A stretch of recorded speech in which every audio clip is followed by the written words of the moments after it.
네, 금리 인하 피보팅이 이루어진 이후에 일단은 흐름이 괜찮습니다.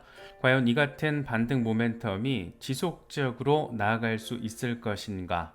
과거와 비슷한 패턴을 보일 것인가? 아니면 이번에는 조금 다른 흐름을 보이게 될 것인가? 여러 가지 기대감, 궁금증을 안기고 있는 그런 상황에서 일단은 암호화폐 시장은 전반적으로 예쁜 색깔로 전환된 모습을 보여주고 있습니다. 비트코인이 62,000달러 주변에서 오르락 내리락 하고 있다는 것은 일단은 굉장히 반가운 포인트 지점이라고 할 수밖에 없습니다. 1차 박스권 6만 달러에서 6만 5천 달러 이 구간 안에서만 일단 놀아줘야지 2차 박스권 6만 9천 달러까지 그리고 나서 새로운 전고 돌파에 대한 기대감 이런 시나리오가 스무스하게 나아갈 수가 있는데 그런 측면에서 지금의 흐름은 일단은 반갑다 정도로 충분히 표현을 할 수 있을 것 같습니다. 다만 이 같은 반등세가 과연 지속될 수 있을 것인가 이런 부분은 여전히 퀘스천 마크라고 할 수 있지 않나 싶기도 합니다. 그만큼 경기 침체 우려에 대한 어떤 의심의 시선이 상당히 짙은 상황이 이어지고 있고 동시에 50bp 금리 인하라는 4년 만에 이루어진 금리 인하 정책 피보팅을 통한 유동성 확대 이를 통한 위험자산 시장의 반등 가능성 이런 기대감 역시 함께 깔려 있습니다. 어떤 방향으로 방향성 세팅이 이루어질지는 조금 더 지켜봐야겠지만 일단 지금 상황 나쁘지 않다. 이 정도로 정리할 수 있는 그런 모습입니다. 공포 탐욕 지수는 하루 전보다 4포인트 오른 49를 기록하면서 공포 단계가 중립 단계로 완화됐습니다. 이게 후행성 지표이기 때문에 아마 내일 발표되는 공포 탐욕 지수는 좀 더 완화된 모습을 보일 가능성이 상당히 높다라고도 바라볼 수 있는 그런 상황입니다. 비트코인 도미넌스가 진짜 엄청 빡셉니다. 58%대 중반에 지금 자리를 해주고 있는데 2021년 3월 이후 가장 높은 비트코인의 시장 지배력을 확인해주고 있습니다. 여기서 좀 더 튀어 올라가면서 말 그대로 비트코인 중심의 장세가 펼쳐지게 될 것인지 아니면 이 정도 부분에서 살짝 저항 맞고 알트코인으로의 자금 유입으로 그 구멍을 만들어줄 수 있을 것인지 여러모로 관심도가 높아지고 있는 그런 시기이기도 합니다. 연준의 B컷 단행, 시장은 대혼란을 겪고 있다. 이런 헤드라인이 지금 많이 나오고 있는데 그만큼 사실 이제 돌이켜보고 생각을 해보면 이른바 전문가라는 경제학자들, 애널리스트들의 전망이 엄청 많이 엇나갔죠. CME 페드워치에서 60% 이상 50bp 인하 가능성이 나왔을 때 경제학자들 70% 이상은 25bp 인하한다. 뭐 이런 설문조사 결과들도 우리가 체크를 했었잖아요. 그만큼 나름 자칭, 타칭, 전문가라는 사람들도 시장의 방향성에 대해서 예측을 한다는 게 그만큼 굉장히 빡센 시기다. 굉장히 어렵다. 그런 점을 우리가 느낄 수 있고 그런 측면들이 반영이 돼서 시장은 대혼란이다. 이런 헤드라인이 지금 많이 나오고 있습니다. 통상 미국의 기준금리 인하라는 게 이 달러 약세를 불러일으키고 국채금리 하락으로 이어지는 경우가 일반적이지만 이번에는 이게 지금 반대 움직임으로 나와주고 있는 모습도 확인이 되고 있습니다. 원달러 환율이 과연 어떤 방향성을 갖게 될 것인가도 굉장한 관전 포인트인데 일단 1320원대 지지를 받고 있는 나름의 탄탄한 지지세를 확인해주고 있다는 것도 특이사항으로 꼽을 수 있는 그런 상황입니다. 그렇다 보니까 시장에서는 금리 인하 재료가 선반영된 것 아니냐, FOMC 내용을 해석하는 과정에서 이번 주 며칠 동안 등락을 반복하는 거 아니냐, 그렇게 여전히 침체 우려가 더 힘을 받을지 유동성 확장이 더 힘을 받을지 이게 지금 좀 애매하지 않냐 이런 얘기들 나오고 있는 거죠. 그래서 결과적으로는 우리 같은 개미 투자자들만 이 셈법이 좀 복잡해진, 속이 좀 복잡해진 기대와 우려가 함께 섞여 있는 뜨뜻미지근한 그런 상황이 아닌가 싶기도 합니다. 특히 제롬 파월 의장이 어느 정도 시장이 과도하게 흥분하는 상황을 막는 매파적인 멘트를 남긴 게 지금의 흐름을 만든 주요 동력이 되지 않았나 싶기도 합니다. 이 통화정책 조정을 더 빠르게 또는 더 천천히 진행할 수도 있다. 필요하다라면 일시적으로 중단할 수도 있다. 회의 때마다 들어오는 데이터, 변화하는 전망, 물가와 고용 관련 리스크 균형을 바탕으로 결정을 할 것이다. 이렇게 참 어떻게 이런 멘트를 할 수 있나 싶을 정도로 약간의 미꾸라지성 멘트 플러스 매파적인 성격까지 가미를 한 그런 멘트를 던져줬습니다. 금리 인하로 피보팅이 됐고 4년 만에 첫 금리 인하가 50bp로 단행이 됐지만 상황에 따라서 필요하다라면 일시적으로 금리 인하 중단할 수도 있어. 이런 멘트를 던진 거죠. 그래서 이번에 비컷으로 인해서 시장이 과도하게 흥분하는 그런 상황을 차단하려는 조치를 이 기자회견 멘트를 통해서 던져준 것으로 바라볼 수가 있고, 그만큼 노동시장 냉각에 대한 선제 대응 차원에서 이번에 비컷을 단행하긴 했지만 다시 인플레이션을 자극할 수 있다라는 그런 우려, 금리 인하가 급격히 이루어지면 인플레이션을 자극한다라는 그런 기본적인 우려도 충분히 고려를 했다라는 점도 느낄 수 있는 그런 멘트가 아니었나 생각되기도 합니다. 되게 재밌는 게 이번에 달러 인덱스 상황이 참 흥미롭습니다. 미국의 비컷 결정이 되기 직전에 훅 빠지다가 이 100도 깨질 것 같이 빠지다가 금리 인하 50bp 단행 이후에 제롬 파월 의장이 연설을 거치면서 크게 빠르게 반등하면서 101 돌파를 해준 상황, 그리고 나서 지금 살짝 또 빠진 상황을 보여주고 있습니다. 그만큼 이번 금리 인하를 둘러싼 해석과 반응이 되게 다채롭게 이루어지고 있다는 것을 우리가 느낄 수 있는 부분입니다. 어쨌든 비컷 지속에 대한 시장의 기대에 제동을 걸었기 때문이다. 이런 부분들이 작용을 하면서 달러 인덱스 상황도 흥미롭고 원달러 환율 상황도 되게 재미있는 그런 모습으로도 바라볼 수 있을 것 같습니다. 과연 과거에는 50bp 인하 이후에 어떤 상황을 보였느냐. 일단 2001년 그리고 2007년 요때 50bp 인하가 단행이 됐었는데, 먼저 2001년 1월 3일의 경우에는 S&P 500이 이후에 448일 동안 39% 하락을 했고 실업률은 2.1% 상승을 했습니다. 사실상 경기 침체죠. 2007년 9월 18일의 경우에도 50bp 단행 이후에 S&P 500은 그리고 나서 372일 동안 54% 하락했고 실업률은 5.3% 상승을 했습니다. 그러니까 경기 침체가 우려됐기 때문에 큰 폭의 금리 인하를 단행을 했고, 실제로 우리가 경험을 했던 건 뭐다? 경기 침체 상황이다. 2001년과 2007년 적어도 증시 상황은 이랬다라는 거죠. 물론 이때는 비트코인은 없었기 때문에 비트코인의 상황을 비교할 수는 없지만 증시는 요랬다더라. 이 정도 상황 확인할 수가 있습니다. 밥 엘리엇 언리미티드 펀드의 CIO는 이렇게 얘기를 합니다. 지금은 2008년 사이클이 아니다. 그때는 100년 만에 최대 규모의 부채 거품이 터진 시기다. 이번 경기 사이클은 완전히 다르다. 이런 전망도 있어요. 그러니까 과거에 요때 요랬던 것처럼 이번에도 그럴 것이다. 꼭 그렇게 단정 지을 수 없다라는 거죠. 특히나 2008년의 경우에는 정말 어마어마한 금융위기, 100년 만에 터진 최대 규모의 부채 거품, 이런 상황이기 때문에 지금 그때와 상황이 유사하게 흘러갈 것이다 라고 말하는 것은 좀 아닌 것 같은데 라는 이런 분석도 있습니다. 과연 비트코인 같은 경우에는 어떨 것인가? 4년 만에 금리 인하, 앞으로 어떤 흐름으로 영향을 받게 될 것인가? 일단 과거 상황을 보면 2019년 8월 1일에 25bp 금리 인하를 했을 때 비트코인은 30% 반등을 했습니다. 2019년 9월 19일에 추가 25bp 인하했을 때 직전에 비트코인이 7% 반등을 하다가 다음날 25% 이렇게 꼬라 박았습니다.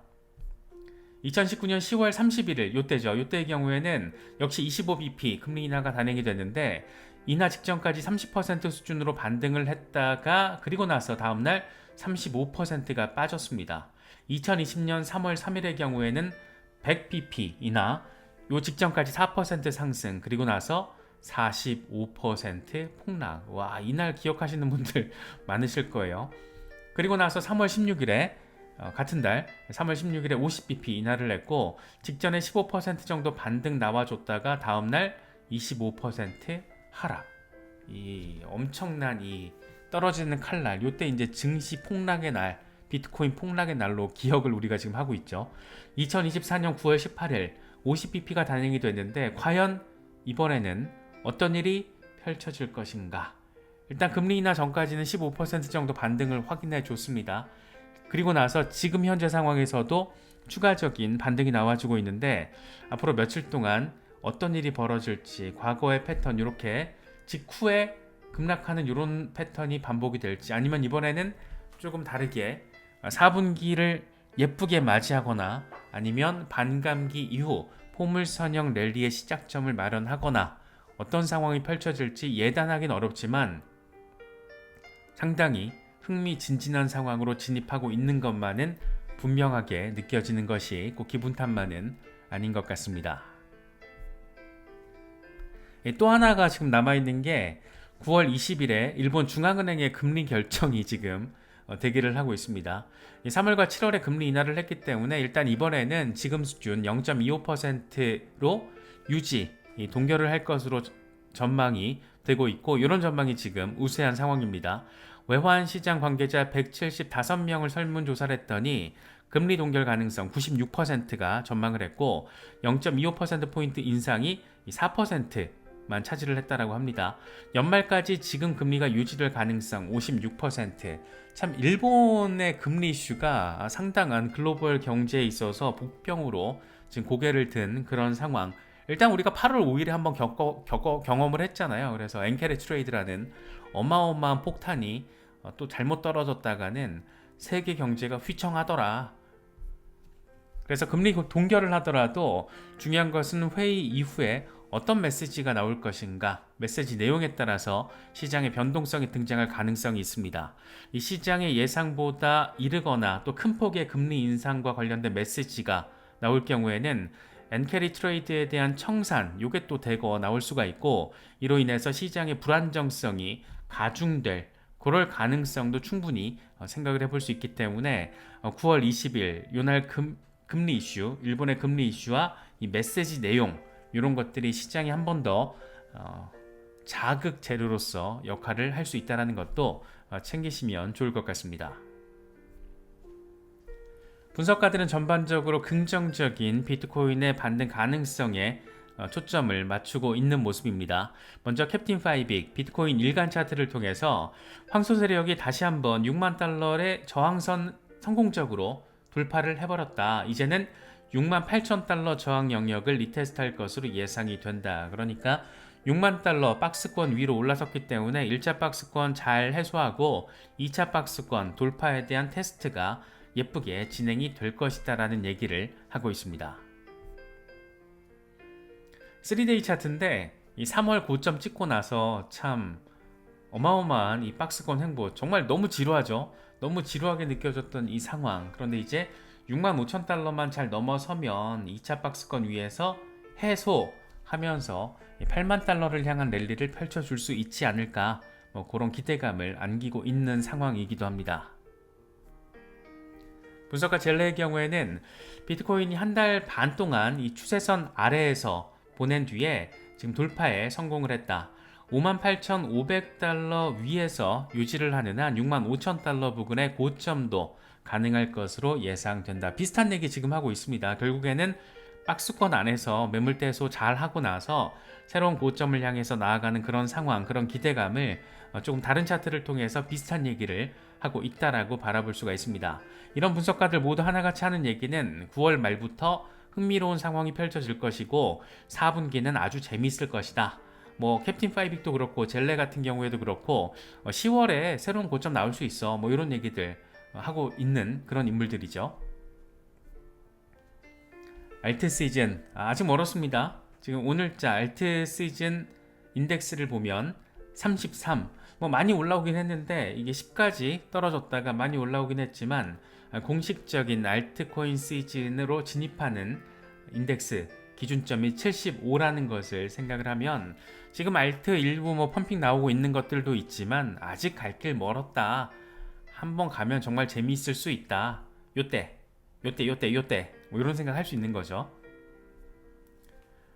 이건 수이 수이 차트입니다. 수이 1시간 차트인데 수이가 지금 되게 흥미로운 움직임을 보여주고 있잖아요. 그래서 수이 들어갈까 말까 일단 지금 가지고 계신 분들은 이 재미있는 상황을 만끽하시면 되는데 들어갈까 말까 흐름이 너무 좋다고 여기저기서 난리인데 사실 지금 암호화폐 커뮤니티 전반에서 가장 약간 버즈 수준으로 자주 언급되고 있는 종목이 수이가 아닌가 개인적으로는 그런 생각이 좀 들기도 하더라고요.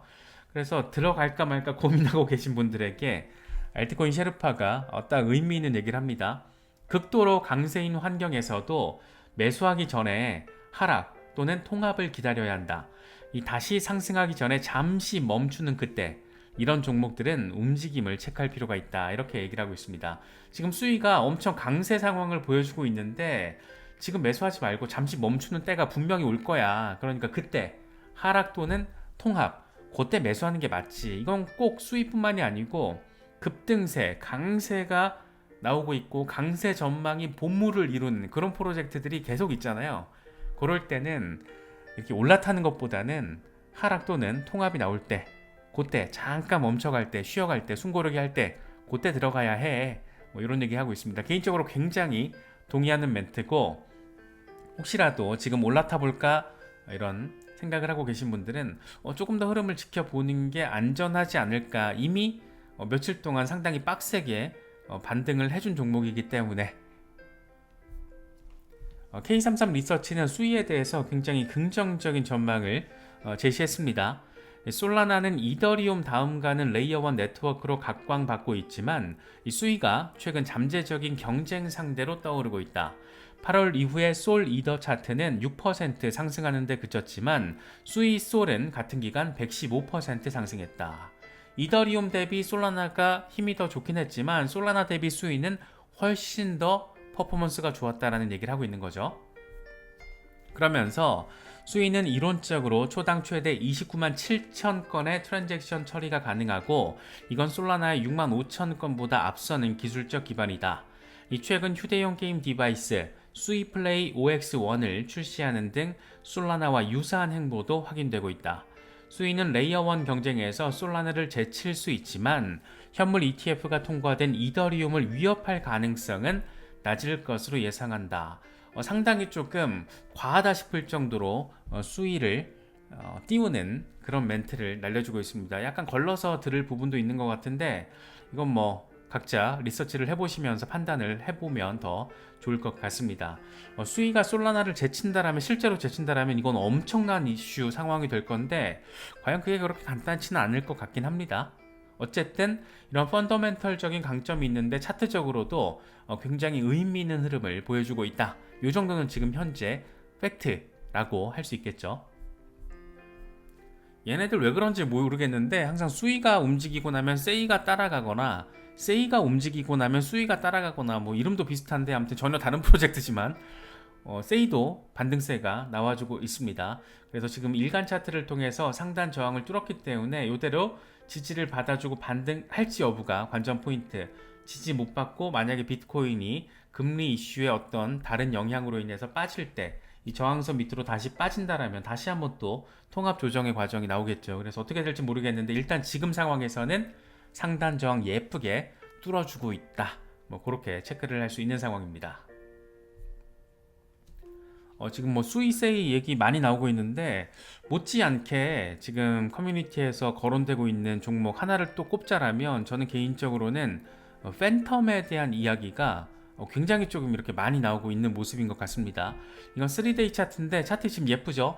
엄청난 하락세를 했다가 지금 단기적으로 상단 저항 뚫고 올라서 주는 모습.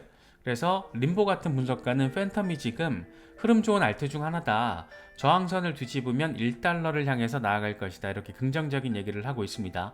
일단 소닉 업그레이드에 대한 호재성 이슈가 있고 이 디파이 생태계가 활성화가 되면서 조금 긍정적으로 방점을 찍는 사람들은 뭐 이더리움의 경쟁자가 될 수 있다. 뭐 이런 얘기도 뭐 나오곤 있는데 그건 조금 과장된 부분이죠.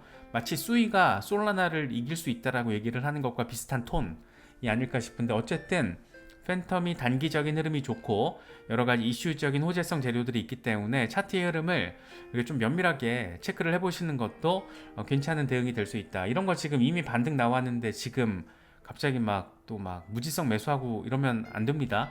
아까 알트코인 셰르파의 말처럼 강세, 극심한 강세가 펼쳐지고 있는 종목들은 바로 들어가는 게 아니고 하락 또는 조정, 이 쉬어갈 때, 한숨 쉴 때, 그럴 때 매수하는 게 현명할 수 있다는 거, 이런 부분들은 앞으로 우리가 강세장을 대응하는 데 있어서 언제나 굉장히 중요한 인사이트가 될 수 있는 그런 전략적인 부분이다. 이런 정도 101에 해당하는 내용이죠. 가장 기본적인 건데 이게 또 우리가 갑자기 막 급등 나오고 이러면은 머리와 손이 따로 노는 경우가 많잖아요. 그래서 뇌동매매하는 경우가 많은데 그런 것들은 좀 사전에 차단하면서 지금까지 우리가 경험을 했던 어떤 조금 아쉬웠던 부분들이 시간이 지나고 경험치가 쌓이면 쌓일수록 조금 더 긍정적인 내공으로 전환이 될 수 있으면 좋겠다. 뭐 그런 생각이 들어서 다시 한번 말씀드려봤습니다.